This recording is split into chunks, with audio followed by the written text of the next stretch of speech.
Alam ng Panginoon na wala kang kasalanan, Senator Bong Revilla. Alam naman nating lahat na ang taong ito ay nasasangkot ngayon at humaharap sa isang korupsyon. Mga kaibigan, mga kapatid, totoo naman na ang Diyos ay all-knowing. Alam lahat ng Diyos ang katotohanan kung siya ba ay nagkasala talaga o hindi pagdating sa korupsyon. Pero mali rin naman na sasabihin natin na para bang pangungunahan natin na wala kang kasalanan samantalang siya ay dumaan sa proseso ng ating bansa. Kaya ngayon, siya ay nakadetain. Mga kaibigan, mga kapatid, sa batas ng tao, pag ang tao ay nagkasala, siya po ay ikukulong. Yan ang reality. Pero alam nyo ba, pagdating sa Biblia, ang kabayaran ng kasalanan ay kamatayan. Hindi lang basta pagkakulong, mga kaibigan, mga kapatid. Ang tao po, lahat ng tao, in general, ay makasalanan. Yes, alam ko naman ang tinutukoy ng post na yan ay para lang doon sa specific niyang kaso.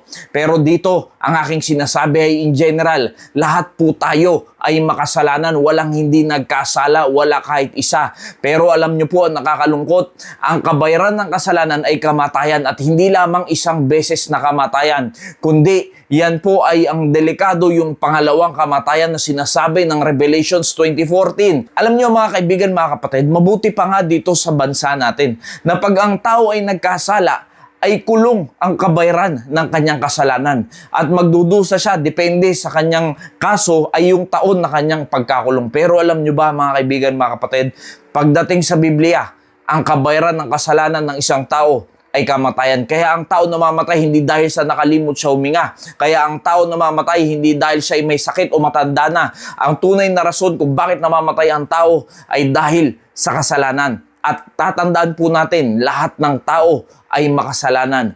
Maging si Senator Bong Revilla, lahat po tayo in general. Kaya alam niyo po, ang mas nakakatakot na kamatayan ay yung ikalawang kamatayan dahil lahat naman tayo dadaan sa unang kamatayan.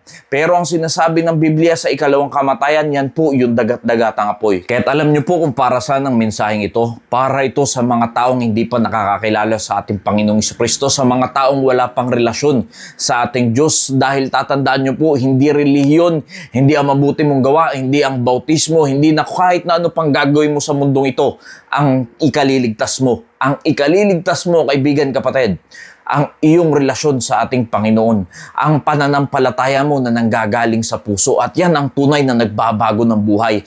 Diyan ka makakaranas ng tunay na kapayapaan. Kaya alam mo, hindi pa huli ang lahat. Malinaw na sinasabi ng Biblia sa Romans 6:23 na ang kabayaran ng kasalanan ay kamatayan.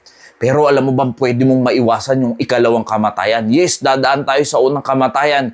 Pero sa ikalawang kamatayan na sinasabi na Revelations 20:14 ay pwede mo pong maiwasan yan kung ikaw lamang ngayon ay mananampalataya sa ating Panginoong Jesucristo. Kailan ba talaga pwede maligtas ang tao?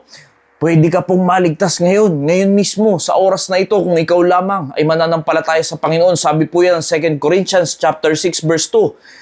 Pwede ba talagang malaman yan habang nabubuhay ka pa? Yes, sinabi rin po yan ng Biblia. In 1 John chapter 5 verse 13, malinaw po at klaro na sinasabi ng Biblia na pwede mong maalaman na mayroon kang buhay na walang hanggan kung ikaw lamang ay mananampalataya sa ating Panginoong Jesucristo. Kaya mga kaibigan, mga kapatid, anuman ang nakaraan mo, anuman ang kasalanan mo, ikaw man ay nakulong o ikaw ay kasalukuyang nasa kulungan, o ikaw man ay kasalukuyang nasa kulungan, o kung anuman ang sitwasyon mo, anuman pangit ng nakaraan mo, anuman ang karumihan na tingin mong nagawa mo sa mundong ito, kaibigan, hindi pa huli ang lahat.